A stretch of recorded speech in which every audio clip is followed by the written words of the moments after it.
নতুন ইসি সাবেক সচিব নাসির উদ্দিন। দর্শক, আমি আপনাদের সাথে আছি জাহিদ খান।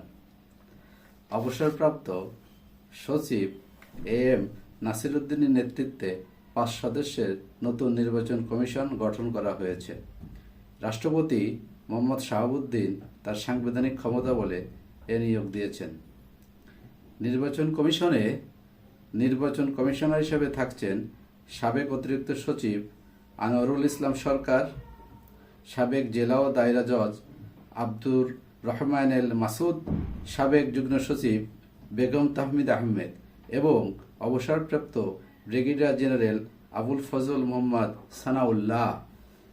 বৃহস্পতিবার মন্ত্রিপরিষদ সচিব ডক্টর শেখ আব্দুর রশিদ স্বাক্ষরিত পৃথক দুটি বিজ্ঞাপনে প্রধান নির্বাচন কমিশনার এবং অন্যান্য নির্বাচন কমিশনার নিয়োগ দেওয়া হয়।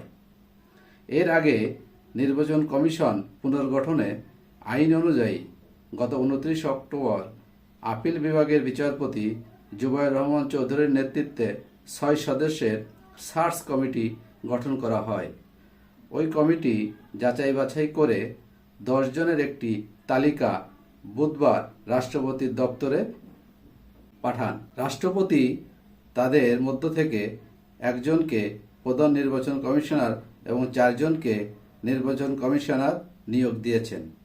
এদিকে বিগত আওয়ামী লীগ সরকারের সময়ে 2022 সালের 27শে ফেব্রুয়ারি নিয়োগ পাওয়া কাজী হাবিবুল আওয়াল কমিশন গত 5ই সেপ্টেম্বর একসাথে পদত্যাগ করেন।